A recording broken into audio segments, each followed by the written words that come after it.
SA, our new design firm, to kind of talk through some things this evening. And we'll turn it loose here to Keith. Welcome. Before I get started, I'm going to introduce, or allow these fine folks over here to introduce themselves after I introduce myself. I am Keith Hall with MSA Sport out of Columbus, and we also have an office in Cincinnati. We have been hired by the city of Athens to design your new outdoor pool. Pretty exciting, right? Outdoor pool. Well, we can discuss that. Katie, why don't you start off and introduce yourself? Sure. I'm Katie Freeland. I'm also with MSA. I'm a project architect, project manager, and excited to be working with all you. Hi everybody, Carla Salmons. I'm from MKSK. We're the landscape architecture firm on the project. I am to the project landscape architect and project manager. Tim Schmalberger, also with MKSK, the principal in charge for landscape architecture site plan. I'm Erin Cherokee with MSA. I'm the project designer. I'm Joe Cotto with MSA. I am a designer as well. So we got a short little program we want to run through here today to talk a little bit about ourselves and what we've done, where we've been and everything, and then work our way towards what the real intent of tonight is. And that's to go into the room next to here and do what I would call a workshop, where we're going to ask you for your individual input as to what you want this project to be and what kind of components you want in it and so forth. And to help us prioritize that stuff. So you get introduced to a few other folks here. The design team, we come to the table with several consultants. MSA is the lead. We're going to be the lead architect. We will be the lead architect of record on the project, so we'll be responsible for the project from beginning to end. Yes, sir? I'm sorry to interrupt, but before you start, we just went through this. Could somebody from the city just explain why we're here doing this from scratch again? We're not doing it from scratch. We're picking up where the study left off. Okay, and I'll get to that. So the design team is led by MSA Sport. The pool consultant, Water Technologies, who couldn't be here tonight, Matt is actually at the Olympic trials in somewhere, Wisconsin or something. But they are basically, they're an internationally known pool designer is what it comes down to. MKSK, we have a long-standing relationship with Carla and Tim. They are what I would say one of the top landscape architect in the state of Ohio. These guys are excellent. They do a lot more than just pick out shrubs and flowers and trees. We have a MEP component, MEP being mechanical, electrical, and plumbing. So we have an MEP consultant, KLH Engineers. We have a structural component. Obviously, the building's got to stand up, so we have a structural engineer involved with the project. And then a civil engineer at EMH&T who has been in Athens doing work on several other projects over time. But tonight is primarily because this team represents the front-end design of the project and helps put what the project's going to look like before it hands off to our consultants, so we sort of lead the front end of the project. Our process. This is just to kind of give you some, to get you warmed up into this a little bit and kind of talk about the site in general. We're sitting in the existing rec center right now. The existing pool site is located over here. The skate park's here. The tennis court's here, and the parking canopies with the solar panels on are up there. As you'll learn when we get into this and get further into the presentation, we're looking at the whole site as an opportunity. And we're looking at in terms of locating the pool. We don't bring any preconceived ideas to the table at this moment in time.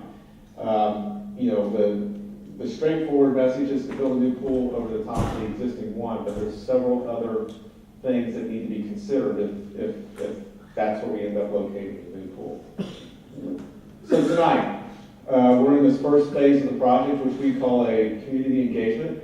It's a workshop. We're going to review the project, and we're going to go through a little bit of a prioritization process in the room next door, and then we're going to talk about some site concepts and conceptual site studies in terms of where the pool might be located on the site.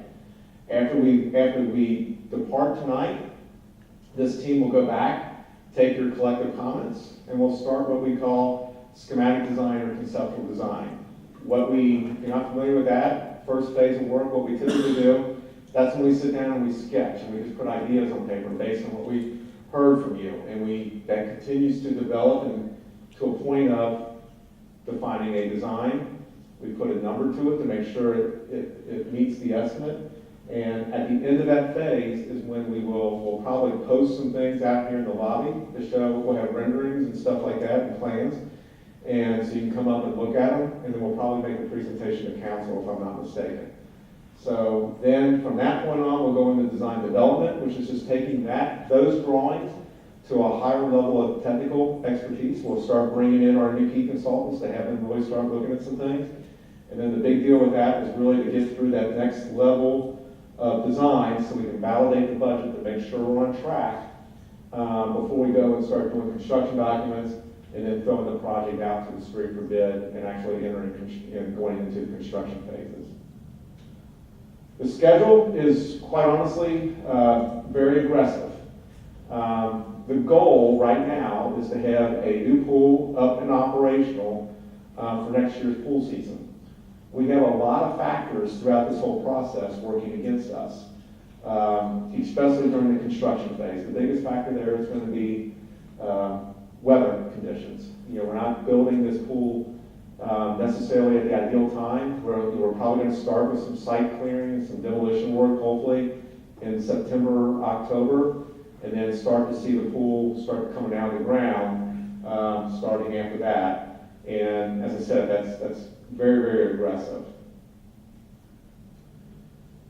All right, so tonight, what this is, to answer your question, to the gentleman in the back, what you guys have spent, the community has spent a great deal of time and a great deal of effort of working with another consultant and the city on developing what the pool wants to be. So you spent some time prioritizing what some components of the pool are, potentially maybe where it could be located, and identifying the needs. And essentially what comes out of that study is it was justified that the existing pool is essentially on life support right now. I think you'll be lucky to get another year out of it, much less 2 years, before you're going to have to start putting major money into repairing that facility. So instead of putting major money into repairing it, the decision's been made to move forward with doing the pool. And that's what this group is on board to do. We're on board to design a new outdoor pool. I have a question here. You're listening to us, right? Yeah. You just said, no, let's move outdoor pool. Well, Supposed to be in. I get that. Except for the children that aren't here to speak for themselves. And I'm a mother, and my son wants an outdoor pool. Yeah. Right now, it was determined in the first study that an outdoor pool is the priority. Yes, it was. So, Protection by a pre-select city. well, again, But not by the public. okay. So, continuing on that, some considerations that we need to think about as we're going to get into this process tonight.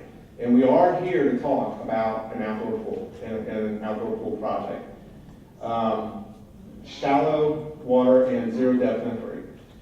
This is one of the priorities that came out of the study, that a zero entry pool. These are very popular. Every pool that we've designed over the last 3, 4, 5 years, zero entry is what is the big driving factor. Deep water and diving wells. High boards are actually coming back into play in a lot of cases. We're doing a pool design for Grandview Heights now, and they are actually doing, a high board design. Water depth. We've had this team has had some very lengthy discussions with other municipalities and clients about water depth and what's the right water depths. The different water depths, as you can see, appeal to different people and allow for different activities to go on. So you want to make sure that you have the right water depth that works across the board and allows for things like volleyball, basketball, as well as for other children's activities as they're using the pool. Multi-sectional pools. What that means is you can see in here there's like a vortex, a lazy river, a plunge pool for the slide, a little bit of, zero depth over here. So it's always, popular thing is to get, multi-use, multi-type areas into these pools for an abundance of different uses. The environment, what's the pool look like? It's got to be attractive. In this case, the community actually went through a study several years ago about what's the essence of Athens. I think there's a great opportunity that exists with this. And making sure that when you walk into this pool area, one of the terms that we use is that it's sort of an oasis because it's disconnected from downtown, but let's make it feel like it is connected to what the essence of Athens is and use materials that are important or design elements that are important to Athens. Shade and lighting. Shade is very important these days. Everybody's looking for shade. We get that. The lighting actually allows the pool to be open for more hours and get more usage out of it. Slides. We did a session with the children today, and I think there was about 25, maybe 30 kids in there. And we put about 17, I believe, different options on the cards. Everything ranging from zero depth to Wi-Fi to recreation pools to lanes and everything. And every single one of them checked off slides. So I think slides are definitely going to sort of rise to the top of this. Yes, sir. I don't mean to interrupt, I want to make sure this doesn't get missed. My wife and I were just at a Bradstetter Carroll pool a few weeks ago, and their water slide pool is so shallow, we both hit ourselves multiple times. We use water slides a lot of places a lot of the time, and somebody needs to make sure right away that everybody knows that that is super important. Yeah. They're going to get the pantsuit off of that. I know the first time I went down there, the bottom of my head on the bottom. Yeah, what was the depth of the water? I was being more careful and it still scraped my back. Yeah. What was Yeah, it? it's like this deep. Anyway, Yeah, there's rules of thumb for that. So I don't know what the depth of the water was in that case, but that, from what you're saying, that About should not. 2/3 of the one in Nelsonville, however deep that is. Okay. So slides, as I said, we had a very exciting group today, and every time I said slides, they raised their hands and cheered. So that was fun. Activities for all ages, this was very popular with them too. They were like, every time I said mushrooms, they were like, yeah, and buckets of water and all that. These are all things we're taking into consideration. The climbing wall, they really liked that climbing wall, got excited about it, as well as features like this were floating. These floaters are chained to the bottom, and they walk across this net and try to get across it. Lazy River. Lazy River is probably, I think I briefly looked through those cards, and I think 99% of them chose a lazy river also. So very, very popular feature. Splash pads. I mentioned splash pads, and I got a lot of cheers from the kids when it came to splash pads, especially when I talked about that it can be designed to extend the pool season. And, so we can open it up maybe a little earlier before you open up the pool, and then allow the splash pads to sort of extend the season a little bit. They're a little easier because you can design the gates around them and everything to allow them to do that. And the beauty of it is, from a staffing perspective, they're not really required to have lifeguards or anything like that out. So it's pretty cool. Yes, sir. I just wanted to point out, I know we're going to get into this more later, but as someone that has 2 kids who spend probably 5-6 days a week at the pool here during the summer, when we go someplace new and there's activities like this, they're excited about them the first or the second or the third time to go to the pool. The nature of the way families in this community use the pool is that you see the same families, lots of them there, over and over and over and over again. So my perspective, and I think that this bore itself out when the most recent design was published in the paper, is that there's pretty broad consensus that the community doesn't want a water park. We want a pool. The pool we have now is a good pool in theory. It's just 45 years old and needs some upgrades. But a lazy river is a water park. Understood. I totally understand that. And I'm not coming here, and this is tell everybody, I'm not coming here and say, do splash pads, do lazy river. We're going to learn a little, that's the next work session, where you're going to be able to say and prioritize what is important. And, lazy river may go to the bottom of it, in terms of importance. Will it be ADA accessible? Absolutely. We're required by state of Ohio and federal government to do that. So, coming out of the Brand Sutter Carroll study, which we looked at and we dug into and really tried to study what really came out of that as related to the outdoor pool and the requirements for the outdoor pool, is that there were some goals identified. One of them, as I spoke to earlier, was to incorporate the essence of Athens. I hope everybody's on board with that. I think you have a great community here. I love going downtown and seeing everything in downtown and everything, or uptown, I guess is what I learned it was called tonight. And I think we have some architecture or essence that we can really embrace and pull some of that over to here where this becomes more than just an exit off Route 33. Maximization of shade and green space. I was down here about 2 or 3 weeks ago, and it was on a Tuesday in the middle of the afternoon, and I was not surprised, but I'm pleased to see that the green space on the lawn to the one side was very heavily used.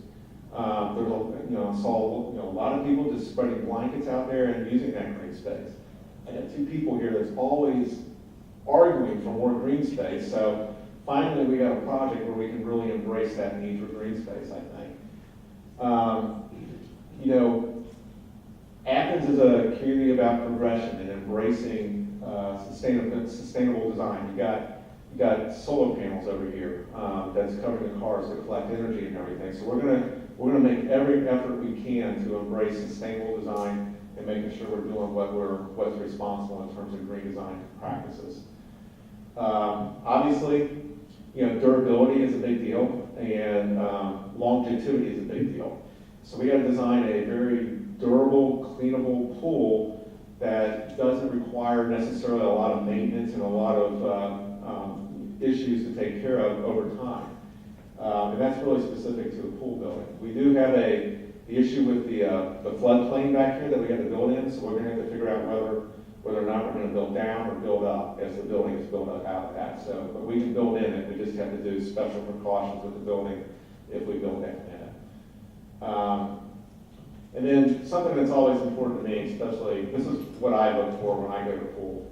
With 2 little kids, they're wanting to run around and sort of do their things and everything. And I think, most parents would agree, you want to have good, clean sight lines where you might lose sight of your kid, but within 2 or 3, 20 seconds or whatever, you can find them somewhere and understand where they're at and what they're doing.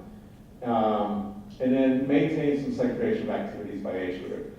I think that gets back to your statement a little earlier, sir, is that, if you don't want a water park, that's great. We're trying to cover a wide demographic here. We got adults, we have seniors, we have kids, and the challenge is going to be to be able to make sure that everybody's needs and wants are accommodated as best we can as possible.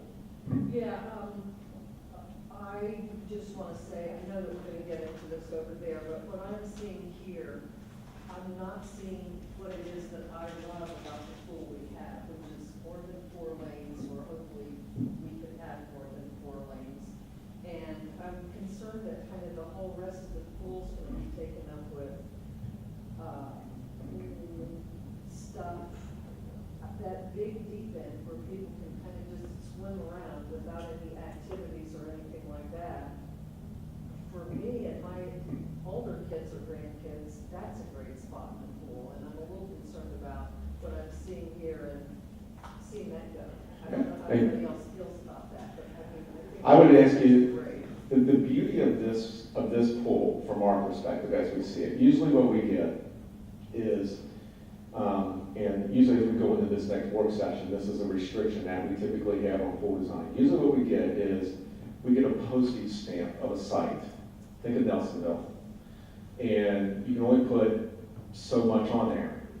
And if it's a small site and you're trying to do slides, lazy river, and all that stuff, well yeah, it's going to end up looking like a water park.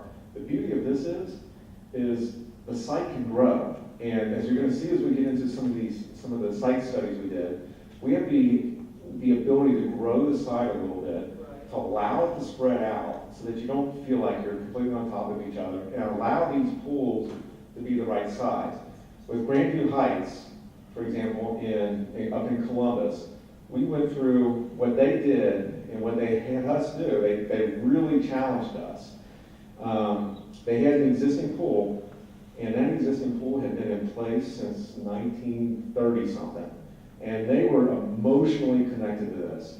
And God forbid that if we didn't have the exact same amount or more square footage of water at 3 foot 6 inches, we weren't going to get away with that. So we had to go, and Carla did this, do a takeoff of the existing depths of the pool and compare it to the new design. And we worked extensively to the point where in some cases we increased some of those depths, and in some cases we decreased some areas. And they finally got on board with it and understood where we were going. We'll do that the same here. Okay, That's- ours now, what is it, like 5 feet to 8 feet out to the? Yeah, deep end? yeah. It's great. It's awesome. Yeah. Yeah. I'm concerned about not having enough lap lanes, like that pool at Nelsonville, totally worthless for kids at all. Yeah. And that's what I'm saying is, we have even that site by itself is huge for a pool. So if it just grows, if that site were to grow by 10 or 15%, then we can add some of these other things in potentially. So just sort of understand that as we go through this. Yes, ma'am. I'm just wondering why we're starting with a lap pool with only 4 lanes when the voters in Athens approved a pool, not a water playground. And we're like adding some lap lanes at the end if we can, when actually every meeting that we've attended, it's been clear that everyone wants more of a pool and less of a play park. Okay, I'm well, just wondering how it got to be that we're starting with only 4 lap lanes. actually, that was pulled from the study. It was blatantly explained there. that Something from the last. And this is just a starting point. Okay. Okay? And, from the program perspective, what we were able to extract from the study was that there was a need for a main activity pool, 0 depth entry to approximately a 3 foot 6 inch depth. There's not a size associated with that, so we got to work through that and figure out what that is. A spray ground was identified as a possible want. And these could have changed in the last 6 months for all we know. A lap pool, 4 lanes was identified in there. 4 lanes was complained about excessively. Okay, well that's fine. Let's sort that out tonight. I think we have. You'll find, don't shoot the guy delivering the message here. You'll find when you get in the other room, we're going to give you some programming cards, and it's got 4 lanes, 6 lanes, and 8 lanes on it. Okay, we're here to gather a new level of information. All right, so just bear with me. Very good, that's what I was hoping to do. Okay, I come here with no priorities. We come here to help you sort through some of this stuff. I think it's part of the reason you're hearing, people getting a little angry, because I sat through all these meetings too. Yeah. Those people who were here before, they took no notes. We talked and talked and talked, they didn't even have paper in front of them. Okay. They took no notes.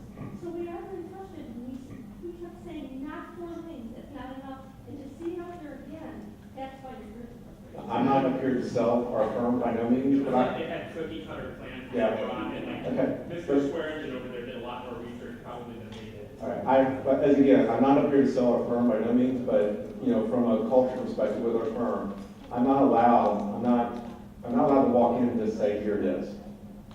We are information gatherers, and then we walk out and we respond to what you give us. That's just why That's fine. That's fine.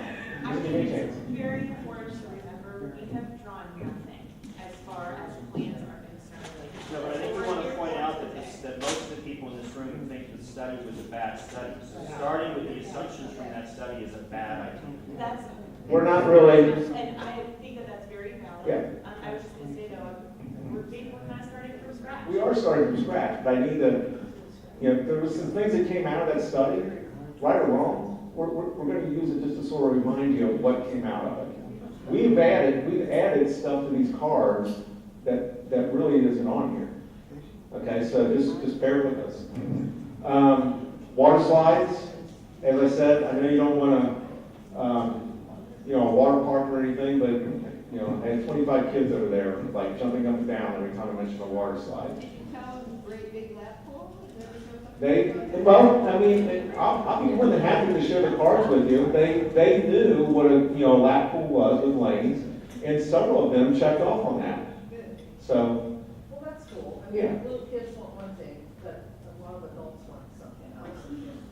Real quick, I'm sorry, I know this They is. set aside new toys pretty quickly. You can't ask a 10-year-old what they want and expect that that's. I'm not saying that, sir. You know, This was mainly an exercise just to kind of, they're in camp and we were just sort of entertaining them. I'm just, There's nothing to say that this is one more pool than one pool, that all these things. I would hope that you had multiple pools, we had multiple systems in them, just in case an accident happened, then you don't shut down the entire pool. Okay, I don't know about anybody else, but this is the problem. You have multiple pools and you have kids, you know, if you have one kid that needs to be in a shallow pool and you have to be there with them all the time, then you can't swim, you can't be with the other kid. That's called That's what- parenting. Yeah. Yes. That's what I had. As a few weeks ago, the lady river is attached to the zero entry, and the splash of one pool and the deep water is a separate pool. And every time some kid poops in the little pool, the zero entry, they have to shut down the lazy river and that for like a week. Which is wrong. So, All right, so we also have some architecture associated with this, and that's the pool house. And there's a lot that needs to go into the pool house. You know, hopefully, when you enter this new pool house, you don't have to let your kids go one way as you go to the other way. I don't know if you do that, but the way it's set up now is it splits and everybody has to go through bathrooms. We'll probably create some sort of common airway entry. This is sort of the trend, that you go through and you enter the restrooms from the back. You don't have to go through them to enter the pool. So that's an easy fix. We'll have, you know, we'll have unisex restrooms, family restrooms, so that it's easier with your kids to go into a single room and changing rooms and all that. And all that's on that card. All these cards we're going to give you to prioritize what you think is the priority.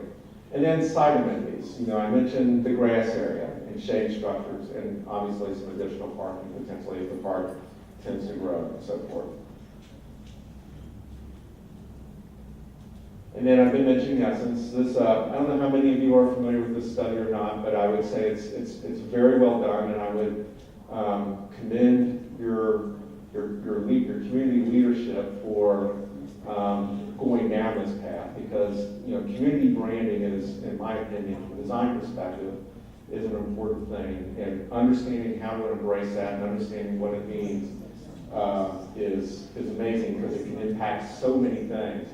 And being able to recognize that it can be a driver in terms of the aesthetics associated with this project makes this project even that much more important, in my opinion, again. And then what we've done is I'm gonna let Tim walk through these. We've just taken a shot at laying out some conceptual site plans. One of the things and we've got these printed out on boards next door, and we're gonna ask you to, at the end of the workshop over there, to go and put a Post-it on what direction you think is the best direction. The thing to think about is, as we put this pool in place, you got this large piece of property here that is being considered for other uses. Those uses have not been defined yet, but there's lots of talk going around about a number of different things, and we need to make sure that we don't plop this pool down somewhere where in 2 to 3 years when you say, we're gonna go do this, I wish we wouldn't have put the pool there, because that would have been a great place for that. So we've gone through, Tim and Carl have gone through a little bit of study to just look at the impact of where the pool gets placed on the site and what it means. Before you do that, I heard all the things you're doing for the children. Fine, agree with you. What are you doing for the adults? The adults in this. Okay, I apologize. Number them like 2 to 1 at least. So let's put together a drive to get up funding for a separate pool. Our community can pull together. If we need it that bad, let's get funding together, let's get a bunch of people together, and let's build an indoor pool. Kids need summer. I kind of talked about the exciting stuff. Obviously, the obvious pieces of the pool are the big water pieces. those big water pieces, there is a lap component to this. There is a recreation component to it. If there is, you know, if there is a need for a vortex or some sort of therapy pool that wants to be part of this, it's on those cards.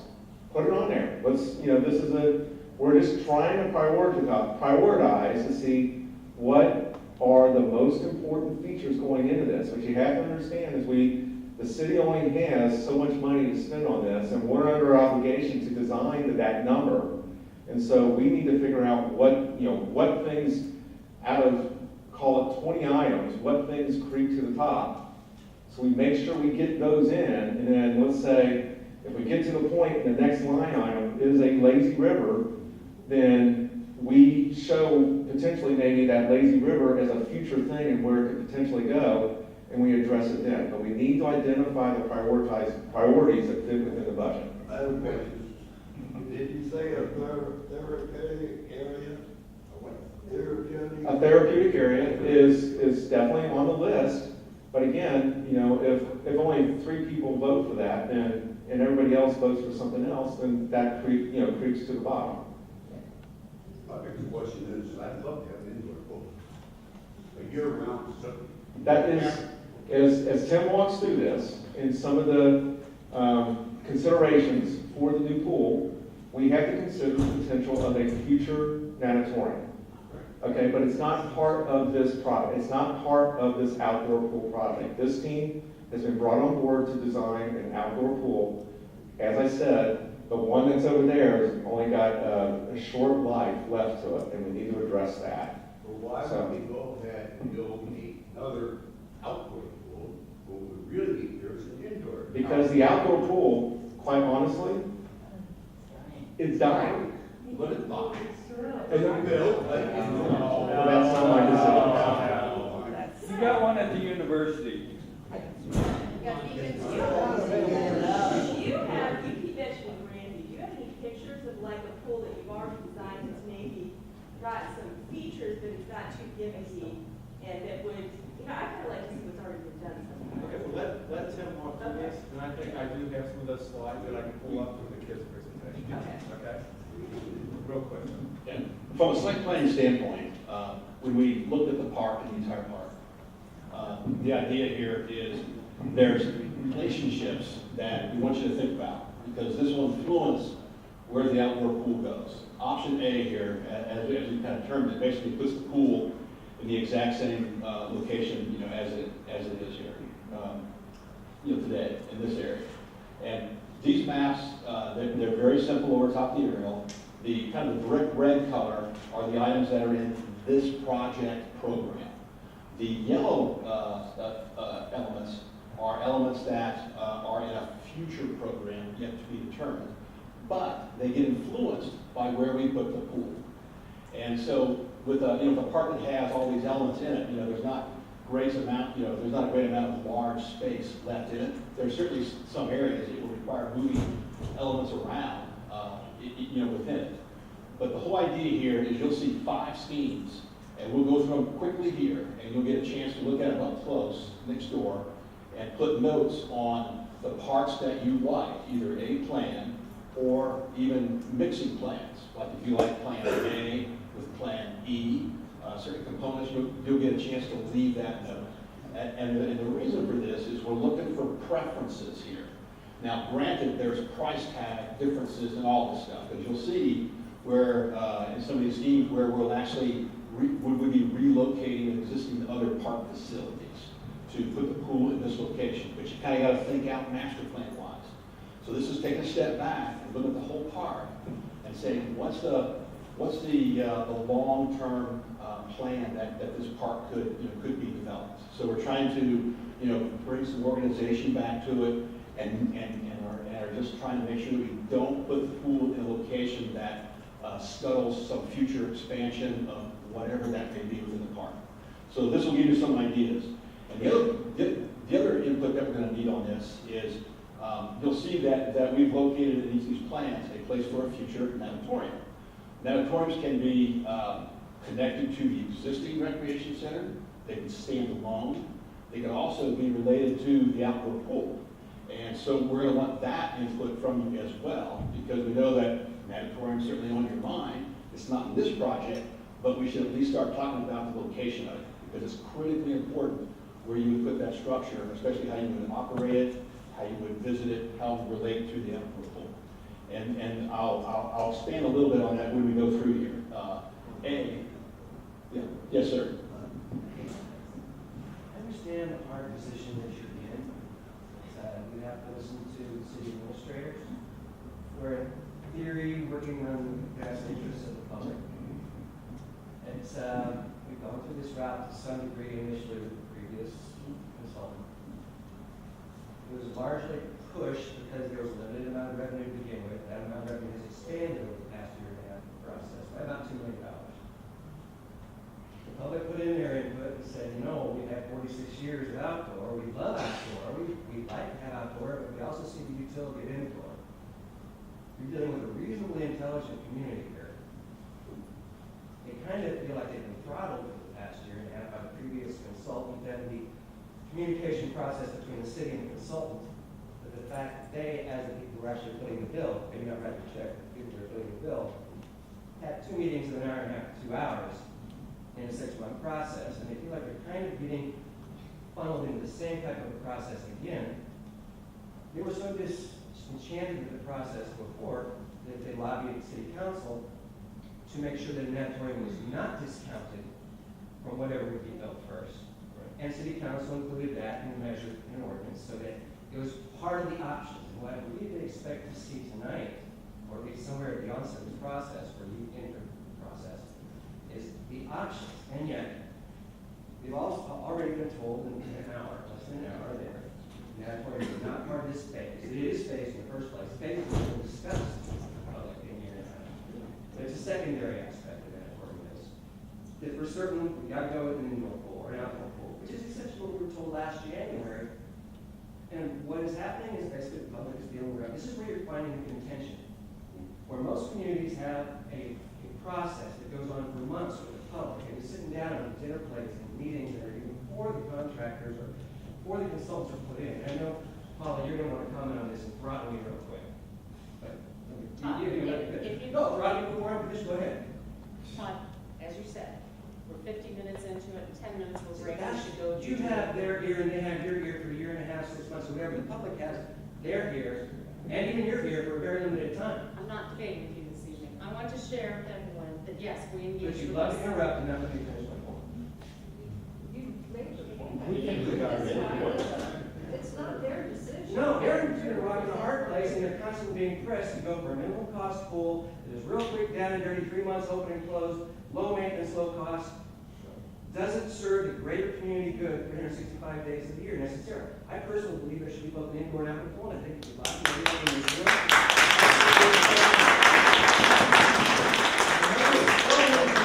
The money is so limited, it was tough enough to come up with money now with the levy that was passed. And if it's expended for the outdoor option first, you're going to have to sour the public that they will never vote for an additional levy to go for an natatorium. The most politically sensible thing to do is to go for an natatorium first and an outdoor pool second, even though everybody here would probably like to see both. Are you finished? Yes, ma'am. Thank you very much. As opposed to, thank you. I know there's fellow swimmers out there, and there's usually everything. Yes, we engaged with MSA Sport, MSA Architect. We interviewed a panel of different architects. We liked their approach. We told them to include municipal swimming pool options. What was primarily of interest to us is the fact that they said, if you're going to have a future natatorium, you need to include it in this study in terms of where we're going to site it.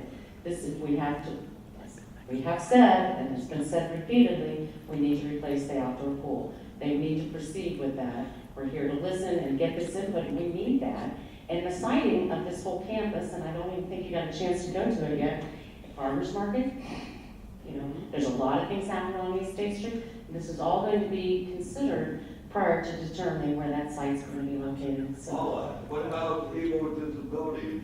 We need a place to live in all the time. I have a disability, and I prefer an indoor. Sir, please sit down and give the lady some respect, okay? All right. can we all allow interruptions and still be civil, so we don't have to do this according to parliamentary rules. Can we allow? Domestic is squabbling locally, sometimes when they only have, they don't have a lot of time here. We got all week and all month to fight over this at home, but they don't have a lot of time. Or in the Athens Voice or other places. If I would like, can we allow them to finish their presentation? Yes. And then we can go into the next level of engagement. Thank you.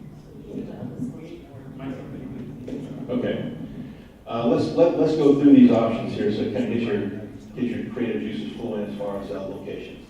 Option A is putting the pool back in essentially the same location, and we're still trying to understand, the whole farmers market thing. But we thought it would be pretty interesting is that, if there's a way to incorporate it either at the edge of the park or in the park. But we're still finding out a lot more about that. Obviously, it's a large event.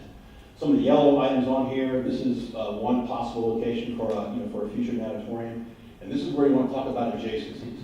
If you see in your vision, long term, should the outdoor pool and an indoor natatorium be adjacent to one another? So think of a natatorium that has one wall that's all glass. And in the summer, you can open the doors up, and the outdoors and the indoor pools function as one. Then you're going to want to let us know that, because it will affect where you site the outdoor pool as well as the future natatorium. So think about that. If you don't think that's important, then we can separate the two. And as well is on the architecture side, and Keith can chat about this later, but the bathhouse that you would build for the outdoor pool can certainly be designed in a way that it can become part of a natatorium building in an adjacent relationship. Okay, so just something to think about. So, this team's about bringing stuff to reality. So, we get right into it because, we're going to build, we've been charged to build this pool, get this thing designed and built. And so these are the hard decisions that we need to move forward. But there's big picture decisions about adjacencies. So that's, all these you'll start to see that. Let's go to the next one here. Concept B. This here takes the pool and basically puts it right up next to this rec center. Okay, so essentially expanding on the rec center, both the natatorium in this scheme, the natatorium sits here, and in the pool area sits at this area. If you looked out the back window, the scheme where we would probably raise that area and put the pool at the same elevation as the top of the skate course or skateboard park that's out there. On the previous slide, was that parking on the left? That was, the yellow was the farmer's market over top of the park. Yes. In this scheme, so essentially, this comes down to an operations thing. Usually on a natatorium, if it's connected to the rec center, you're able to share staff at the central desk from that. So something, again, to think about.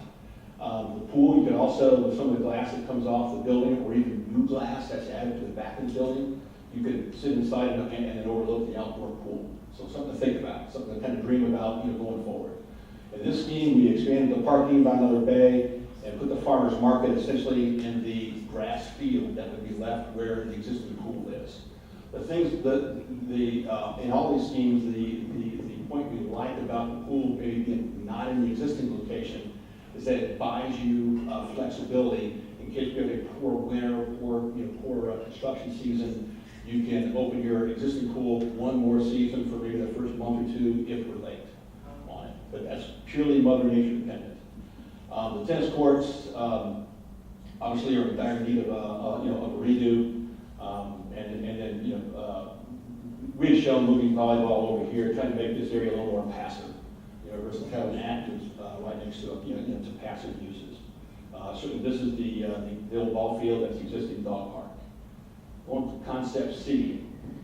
Concept C takes the pool and puts it over here where the tennis courts are at, other end of the park. There's parking up here. It's wide open. The natatorium we showed at this end, it's not exactly connected, but they're close. So again, something to kind of think about. Again, the farmer's market here, additional parking, tennis courts could move into this area as well. So again, we're starting to juggle and kind of master plan the park a little further. Here's Concept D. Concept D takes the pool and puts it over here where the dog park is. That's your largest piece of ground that's at the elevation that we would have to do very little grading to start a new pool, and it would be up out of the floodplain from that. So that's what's interesting here. Now, we've also shown the natatorium here adjacent. This is a separate facility from the rec center. So that's a whole different decision point. That's that adjacency thing, and from an operations management standpoint, something to consider. You can certainly expand the parking in this area very easily.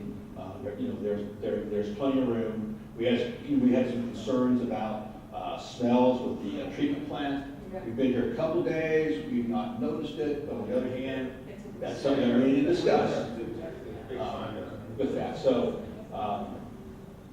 if you have certain experience with that, let us know. We will definitely want to hear that as well. Tennis courts, the dog park will relocate over to this area. Sand volleyball will relocate to this area. Still be located next to. Correct. You could also keep the pool and natatorium separate. Separate. So that's why you may get multiple comments on each of these schemes. Yes. How do you double up on parking? Because you're talking about moving the farmer's market there, and you're going to have to, you don't want to build all these parking lots. Is there a way of utilizing both facilities in one parking lot? Yeah, I think so. I think we need to understand more about the farmer's market, how it runs, and how it would overlap with the pool in a separate location. So, concept E.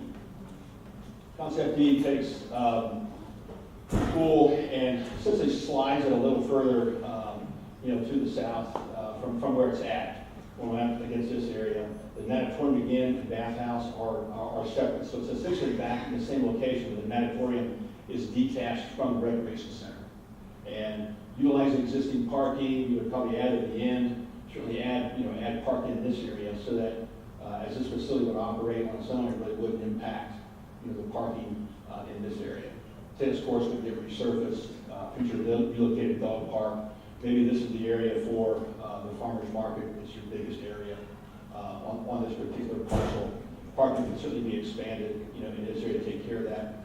We always try and keep the parking as minimal as we can in park because you're essentially taking green space out of use for parking. So it's a double-edged sword. If you want to park everything, then a lot of times rough little lots will be a green lot where it has turf that is strong enough that you can park on it periodically. So something to think about. I have a quick observation and question. I noticed in this slide in particular, you have additional parking on East Park Drive and then a separate entrance on the East State Street from the other entrances in this campus. So those are not connected.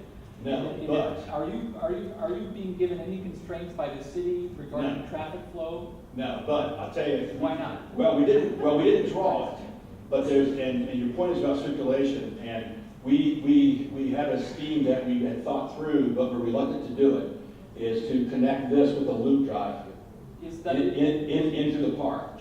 That's a big decision to introduce cars into Military Park. It seems like the city should be involved in this to start with, deciding that question first.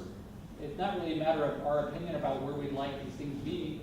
It seems like the first priority should be how can we improve the traffic flow on East State Street instead of making it worse? There is a separate study going on for East State Street and the traffic flow up there. That's not part of this.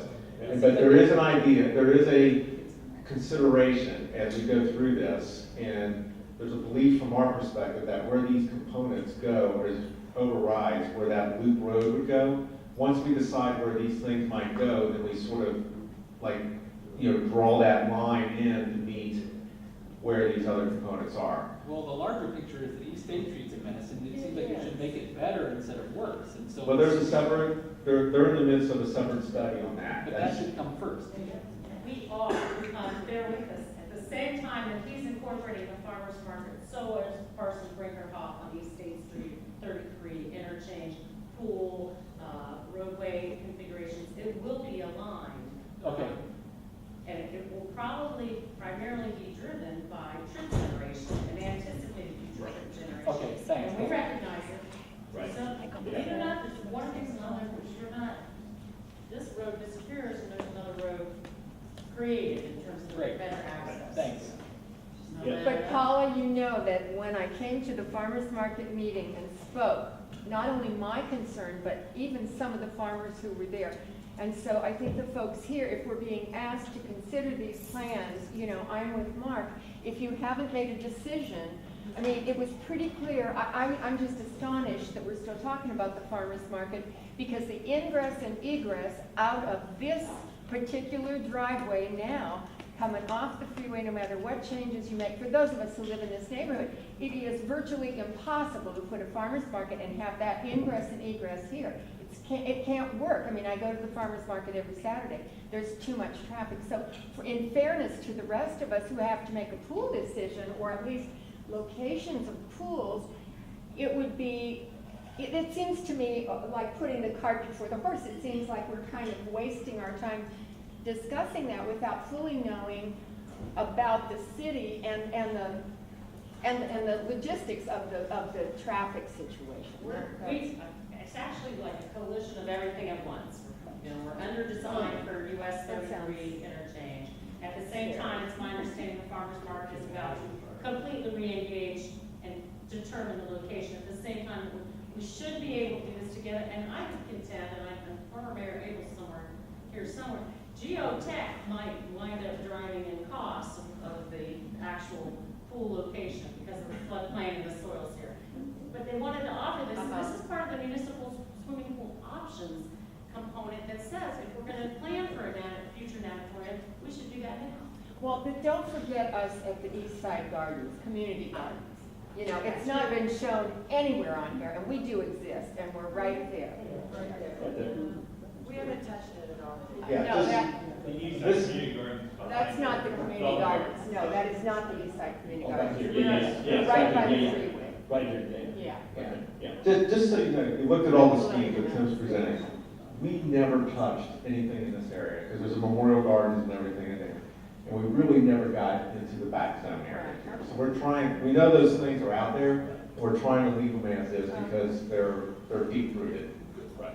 And I think one thing to remember in any of these plans, as you look at and start to place your preferences down, certainly placing the pool in an area where there's existing improvements. Okay, it'll cost dollars to relocate those improvements. So that may start to buy less in the pool program. So it's all interrelated. It's a balancing of all of these factors that influence the pool. But clearly, out of this, you should see some things that you prefer, and that's what we want to hear. And especially if something you don't like, we also want to know that as well. The farmer's market may not even be in this park. It may end up having to be somewhere else, based on the success of it. So that's something to consider as well. Yes. So you're a landscape architect, right? Yes.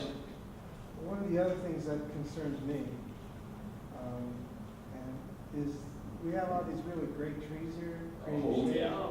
And the last process, they were looking to clear them out. No. So I will tell you, I'm going to speak ahead of Tim here. They came into a meeting this morning, and they told me, Keith, no matter what you say or what you do, these trees are not going away. There's the ones at the parking lot too. Yeah, so I can tell you from working with these guys. There's oaks, there's Dawn redwoods, there's some beautiful trees. It takes a long time to get to that size.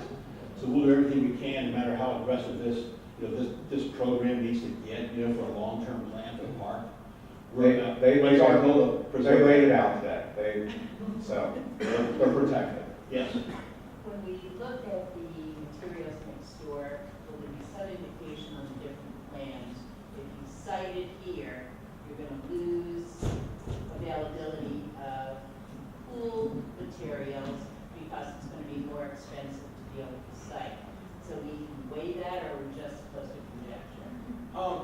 I think it's something to keep in the back of your mind, but don't let it hamper your vision.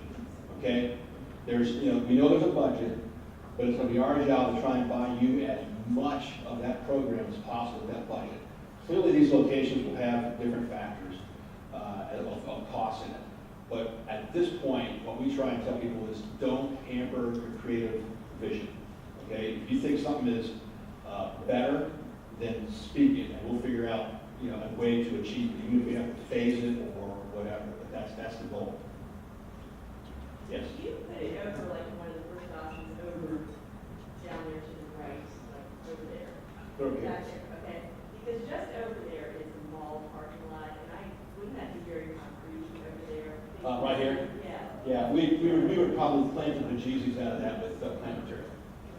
Sweet it off. So I feel like our pool now with your neighbors, you do see a lot of trees and Yeah. open space, and you're not getting out there. I just, I mean, anywhere in this park, Grandview is the same way, Bexley, a lot of the pools that we're redoing. When you drop a pool in an existing location or an existing park, you're buying the view that's there. So you're buying the trees, the tree massing, what you're seeing. And so, versus clearing it and starting from scratch, we would tend to fit it into the open spaces and save the plant material. is it easier to put the pool in the same space it's in? It Like is. digging the hole and all that? It typically is. It saves Absolutely. money. It just puts your next season at partial risk if we have a bad winter. That's really the Just think about it in a way, we mentioned about geotech. We may have some geotech issues there, but we already know we have somewhat suitable soils we've already built on. We might find some things that we don't want to find, but it's already out of the floodplain. Utilities are already coming to that part of the site. We start going to these other key parts of the site, we're going to be having to trench back and grab those utilities and bring them over. But that doesn't stop from what is the most optimal place for the pool to go. long-term vision. But there's nothing wrong with it remaining where it is. It's just that in terms of having a pool season next year, it may not get open at some time in What is July. the chance? Can you get a percentage? If you can guarantee me we have a winter like we did this past year, then we have a relatively decent chance of getting it. Like 80%? That's not Vegas odds there, that's a little. Yeah, we've had pools that turn over, over the winter all the time. We have one right now that unfortunately is not quite open yet. Bad winter, couple surprises, it happens. Subcontractors. The construction market is pretty well weighted right now in availability, so you'll find a lot of subcontractors aren't even showing up when they say they're going to show up. So there's just a lot of things we have to deal with that are unpredictable.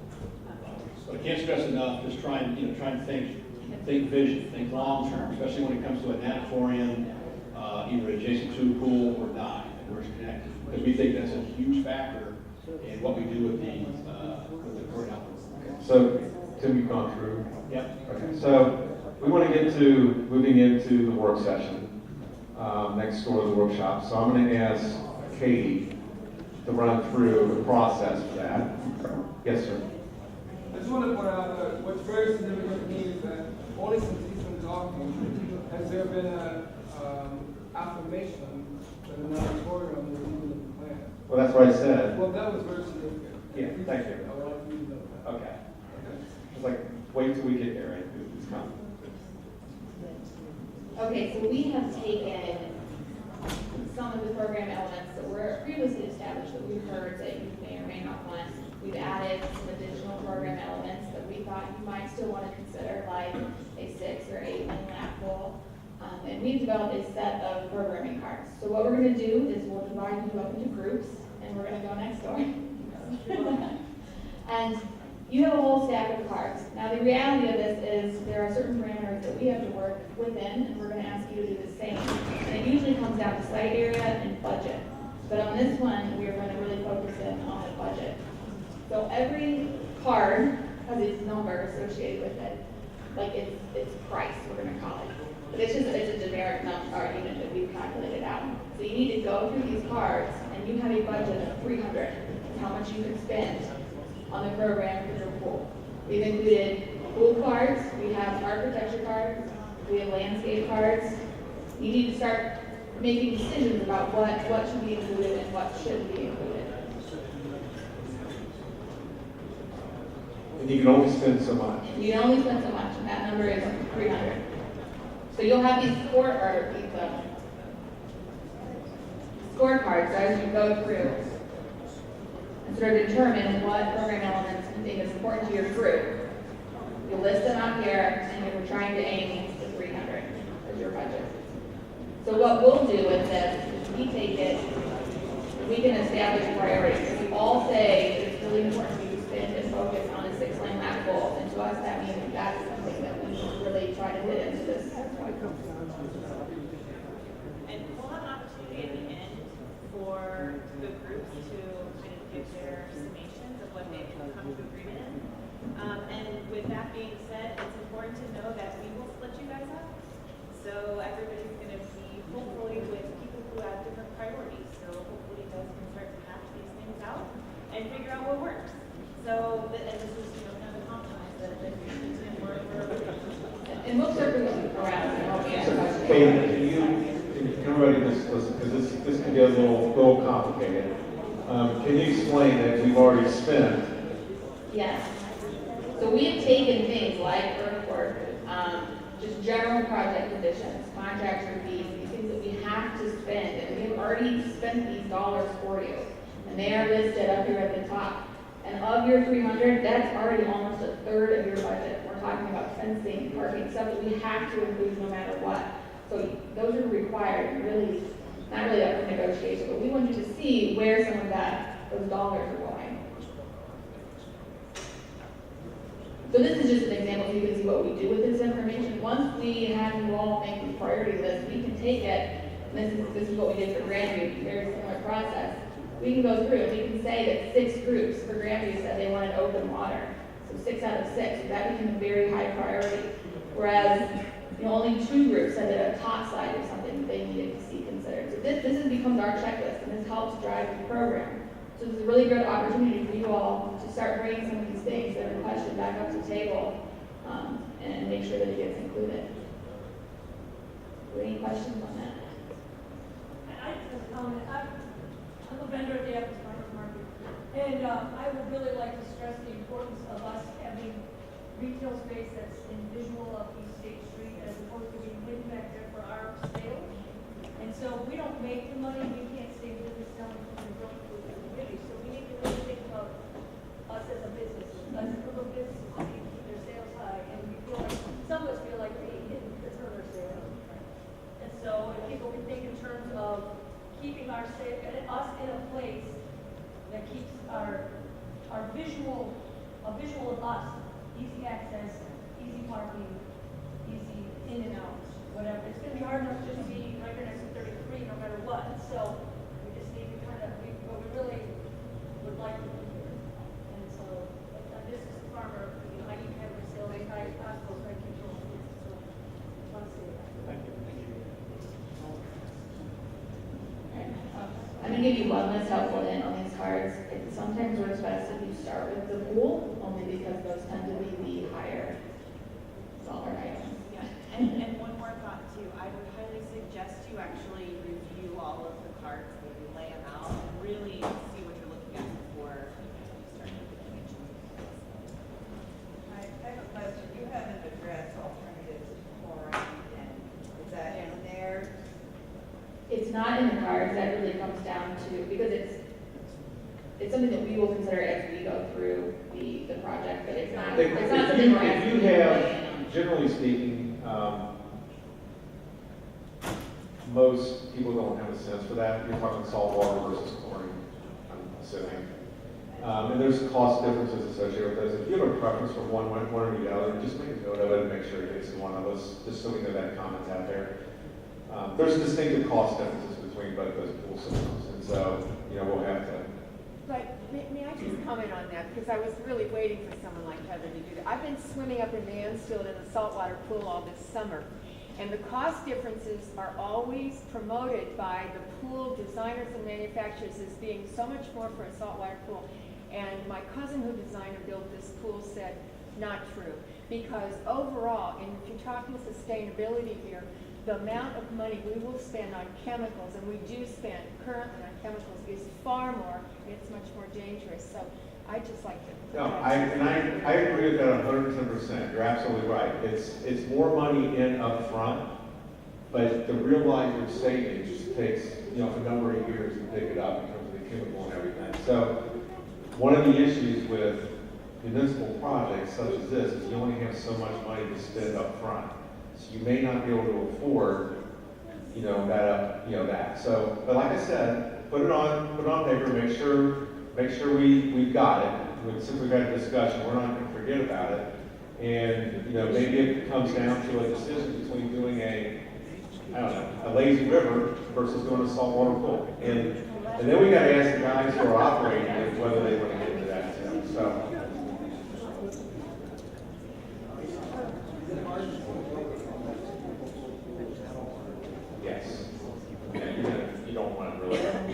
because you're gonna end up ripping out all the old equipment and putting saltwater equipment in. I would just like to remind those who may have not considered this yet, as far as chemicals go in the water and the way kids react to them, that it's much nicer to be able to ride your bike to something full of whatever chemicals are in it than just ride out to Stroud Run and swim in. Yeah. So that's why I make sure someone brought that up. I don't know how many people have swam out there recently, but it's often very gross. All right, let's start counting off. I'm just gonna pick a table. This table right here. Can somebody tell me, kind of go through your tally sheet, just sort of generally walk through what you guys chose, and maybe offer some reasons why you chose what you chose? All right, our total was exactly 300. In the pool area, we chose zero depth because that's something that in the initial surveys, a lot of people said they wanted. We decided that if we were going to have zero depth, we might as well throw in some geysers, since those are only one. We added an open water area with a bench area. We went for 8 lap lanes, partly because we also added a 1-meter diving board and a climbing wall, which required a lap pool. So you wouldn't necessarily have all lap lanes open all the time. We went for a water walk because the 8-year-old in our group thought that would be awesome. And there is not one in Nelsonville. We went with the tall slide tower because we think it's important to have a slide. And at the very end, we decided to include the splash pad because that's an area that doesn't require a lifeguard. And people who are afraid to swim can still get wet and cool off with that.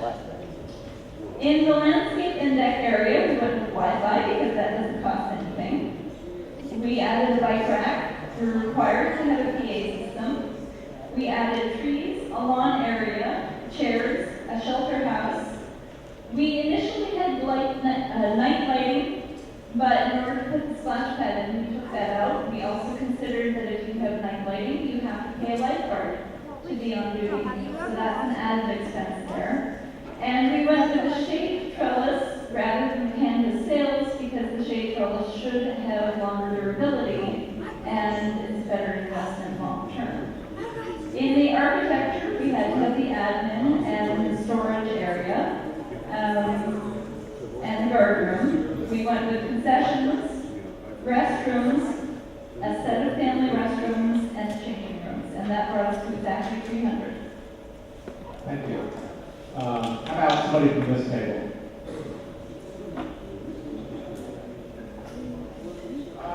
So we actually, when we started off with, we actually doubled up on the open water pool, and had the idea behind that was we really like the current surface area, the pool we have. Along with that, we went with a 3-meter and 1-meter diving board, 6-lane lap pool. Part of the consideration with the 6-lane lap pool, as we discussed at our table, these lanes aren't made in concrete. You can actually move ropes, so you can easily probably incorporate a way to make 8 lanes if you need to. If you want to have like dedicated swim times, as like they have them right now.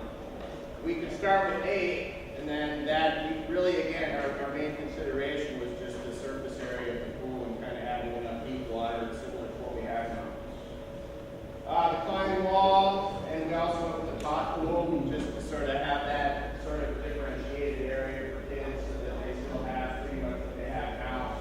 I know that like with the zero depth, there's an idea that would operate kind of as a de facto pot pool. The fact that what we talked about was kind of having all the other kids, the older kids, sort of inadvertently climbing over the little kids, just because, you know, when you're 10 years old, you're not looking up for 4-year-olds. At the pool, generally speaking. As far as landscape, we went with lawn area, the shade trees. We went with the canvases. I wonder about the durability of the wood. The thing that I wonder, it's like you see it a lot in different places in town with the canvas. You can pick them down, whereas the wood is just you can. Okay, so there's actually numbers. All right.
The giant slide that's shown in the picture on that is a little aggressive. We're not proposing that, but the cost represents something of a fairly decent size, just not that.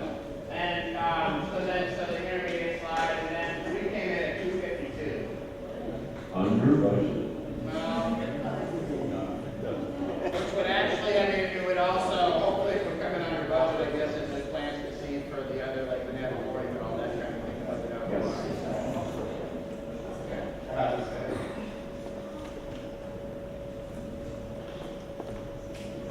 I'll start off and say this, we came up with 238 as our number, but that did not include an inventory, which I think we all decided we wanted. A top pool, a lap pool, 6-lane lap pool, with the open water, zero depth.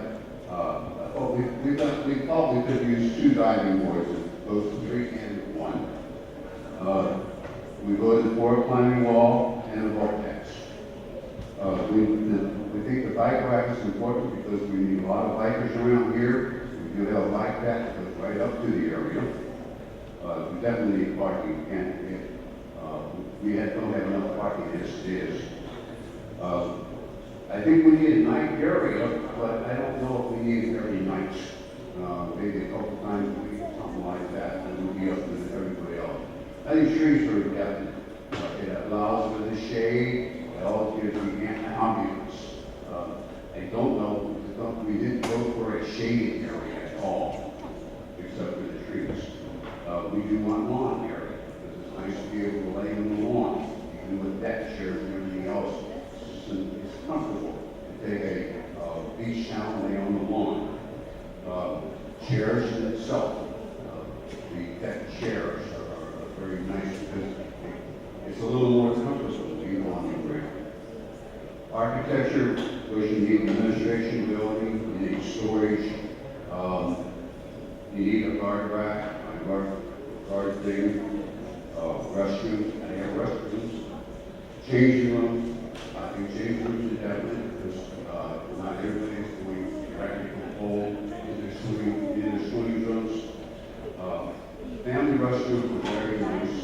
Go to those. Definitely lockers in the concession. So we ended up, and then we also would like to have an party.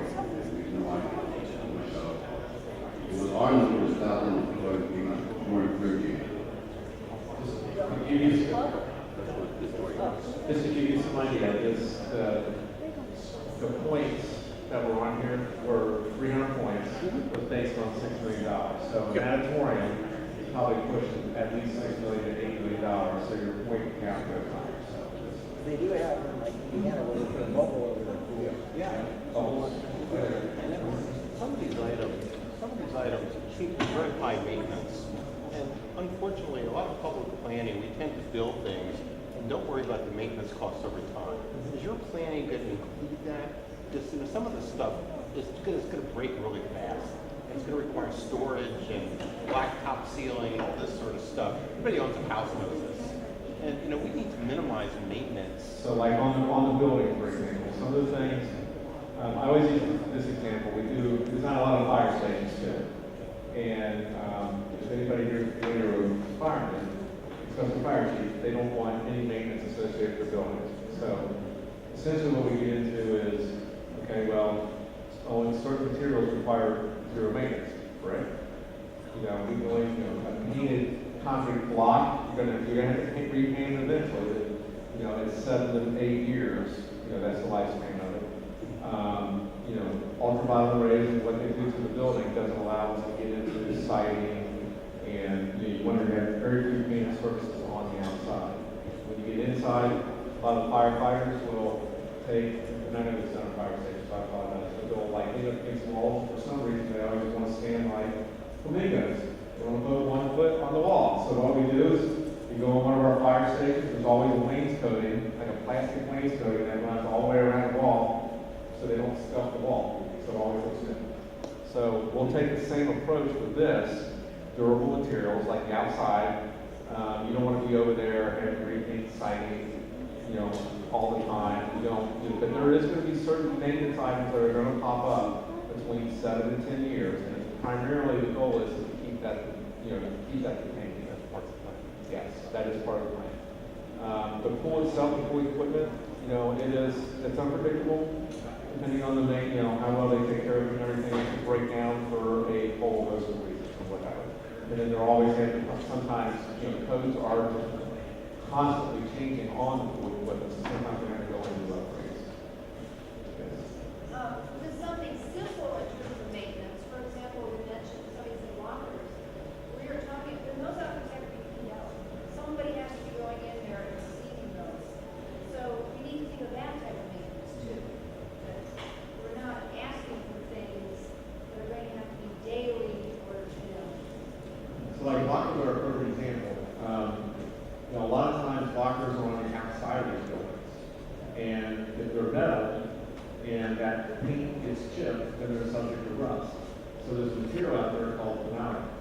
And phenolic is basically plastic, and it's integral plastic that goes all the way through it, and it basically lasts, essentially a lifetime. So those are the things we'll think through as we go through this. We were planning on letting everybody go at 8 o'clock, so I'm hesitant to ask for other groups to speak unless somebody is really adamant about speaking. Just that we put in saltwater pool as number 1 and are really concerned that it wasn't even in there and that it's not being considered a basic requirement, that we look at health, given the associations with cancer from both chlorinated and bromated pools. Good. So upon exiting, make sure your scorecards get to one of these individuals over here. Erica is going to give everybody some, and Carla is going to give everybody some Post-its. What I'll ask you to do is go up and put your Post-it on what you think is the best plan. If there's other notes or things like that you want to write on it, particularly to a plan, take another Post-it and write your note on it. And that's going to help give us direction when we start moving down this planning exercise. I want to thank each and every one. You're going to have a Post-it and go ahead. You can either just put a Post-it on the plan and say nothing, or you put a Post-it on the plan and put a note on it. Okay? I want to thank, this has been a great group. You guys are very passionate about this project, and that's awesome. You guys should commend yourself for that.